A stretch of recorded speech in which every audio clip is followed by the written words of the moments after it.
So Tammareddy గారు, finally one question. Recent గా హైదరాబాద్ లో చాలా యాక్టివ్ గా పనిచేస్తున్న ఇండిపెండెంట్ బాడీ హైడ్రాకి సంబంధించి మీరు వినే ఉంటారు, అన్ని చుట్టుపక్కలే కొలగొడుతుంది, బుల్డోజర్ పగలగొట్టింది.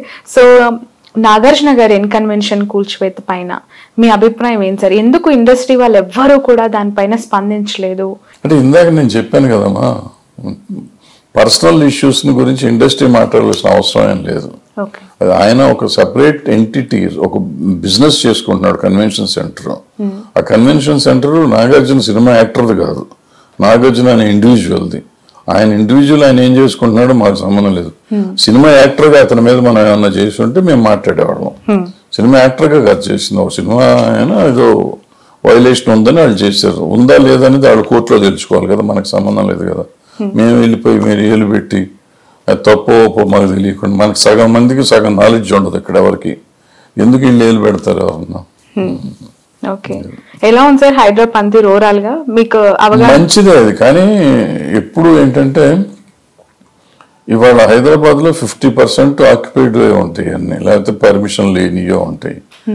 సో ఇందులో ఏంటంటే డబ్బు లేని వాళ్ళు చాలా మంది అంటారు. ఇప్పుడు ఏం సామాన్ అంతా పగలు కొట్టేసి మొత్తం లేపేస్తున్నారు.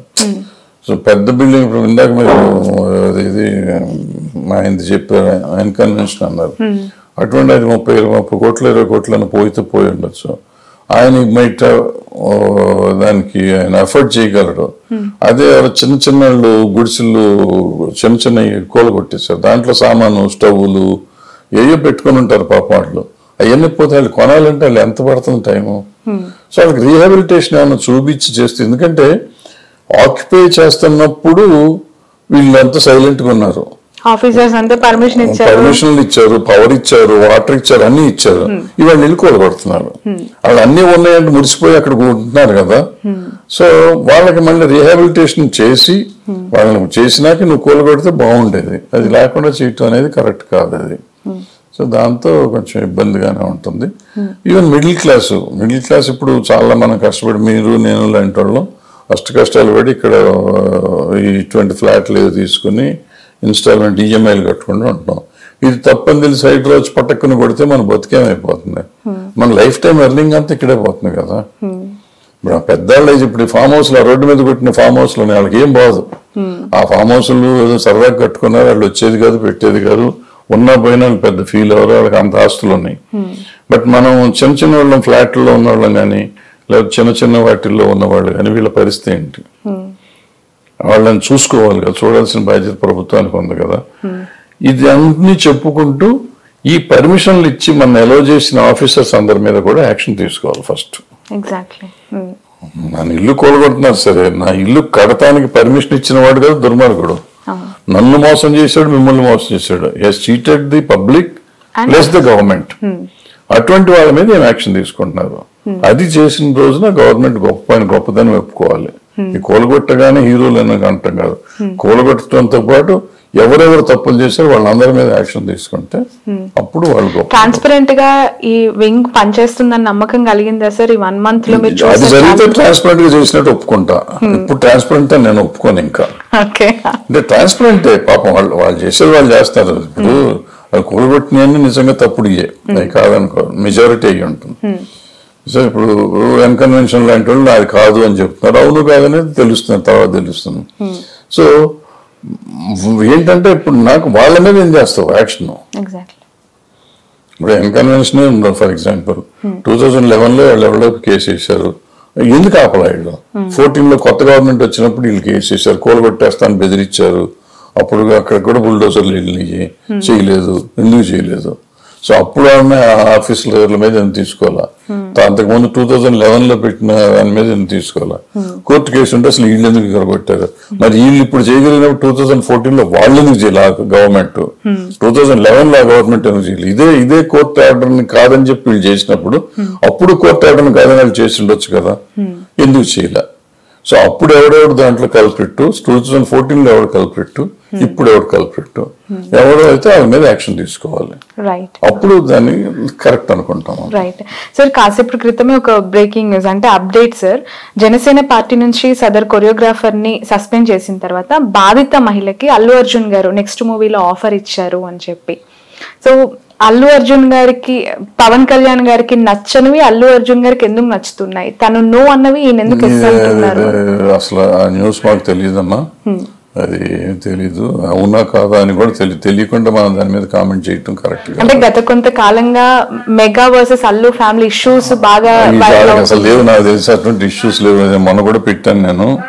సో గత కొంతకాలంగా కూడా గ్యాప్ ఏదో ఉంది రెండు కుటుంబాలకి. ఎందుకుంటుందా మీకు తెలిసిన క్లారిటీ సార్? చాలా మందికి క్లారిటీగా నాకేం తెలియదు. బట్ ఇండస్ట్రీలో ఉంటే తెలుస్తున్నారు, ఇద్దరు మనుషుల మధ్య ఏముందో మనకేం తెలుస్తుంది. మనం బేసిక్ గా నాకు తెలిసి ఏమి ఉండదు. ఒకవేళ ఉందనుకున్నాం, ఉన్నా కూడా బాగుండాలని మనం అనుకోవాలి, కానీ కొట్టుకోవాలని మనం ఇంకా దాని మీద అప్పుడు చిన్నది ఏదో ఉండి ఉంటుంది అనుకుందాం. దాన్ని వెల్డింగ్ సరిగ్గా చేయాలి, కానీ మంట పెట్టి వెడగొడటానికి ఎందుకు ప్రయత్నం చేయాలి మనం? వాళ్ళందరూ ఫ్యామిలీ కదా, ఒకే ఫ్యామిలీలో మెంబర్స్ అయినప్పుడు మంచి జరగాలని కోరుకున్నాం. అటువంటిది ఏమి ఉండకపోవచ్చు అనుకుంటున్నాను నేను. వాళ్ళకేముండదు సార్, కానీ వాళ్ళ ఫాలోవర్స్ వాళ్ళ లేదని పెడితే నన్ను తిట్టారు వాళ్ళంతా. వీళ్ళ ఫ్యాన్స్ కొంతమంది ట్రోలింగ్ నన్ను ట్రోల్ చేశారు. ఎలా చూడాలంటే సార్, అంటే ఒక ఇష్టం ఏం చెప్తా ఉన్నప్పుడు మనం సోషల్ మీడియాలోకి వచ్చేసాం, పబ్లిక్ పర్సనాలిటీ అయిపోయాం మనం ఇక్కడ పబ్లిక్ వచ్చి ఇప్పుడు నేను నీకు ఇంటర్వ్యూ ఇచ్చే ముందు నేను ఆలోచించుకోవాలి, నేను మాట్లాడిన దాన్ని నన్ను తిడతారా తిట్టరా, నేను ఏది మాట్లాడాలి ఏది మాట్లాడాలి, నేను ప్రిపేర్ అయితేనే నేను మాట్లాడాలి. లేకపోతే నేను మాట్లాడే రేపు పొద్దున్న నీకు ఫోన్ చేసి ఏమ్మా నువ్వు అట్ట చేసావు ఇట్ట చేసావు అని నేను అడిగితే నువ్వు ముందే ఇవ్వకుండా ఉండొచ్చు కదా. ఇచ్చిన తర్వాత నేను నిన్ను బ్లేమ్ చేయటం తప్పు కదా. ఓకే, సో చాలా రోజులుగా ఈ ఫ్యాన్స్ వార్ అయితే చాలా పీక్స్ లో ఉంది సార్. అది ఏ హీరో ఫ్యాన్స్ కి మరొక హీరో ఫ్యాన్స్ తో ఉండొచ్చు, కానీ ఇది చాలా తీవ్రంగా కొనసాగుతూ ఉంది. సోషల్ మీడియాలో చాలా తీవ్రంగా కొట్టుకునే స్టేజ్ కూడా. ఒక హీరో సినిమా బాగాలేదు అంటే ఇంకొక సినిమా హీరో ఫ్యాన్ వచ్చి బాగుందని చెప్పు అని ఆడియో వినిపించి ఇప్పుడు బాగుందని చెప్పని కూడా ఫైట్ చేసే వరకు వెళ్ళిపోయింది situation. Okay sir, finally what is your message to the industry, women's or girls?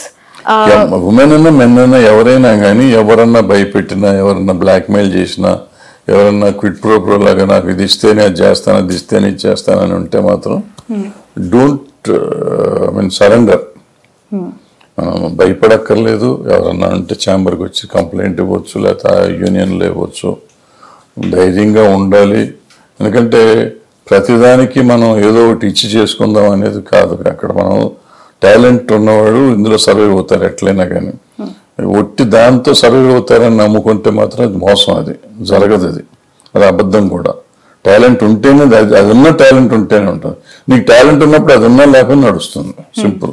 Okay, right. Thank you so much sir, thank you. So ఇది భరద్వాజ గారితో స్పెషల్ ఇంటర్వ్యూ.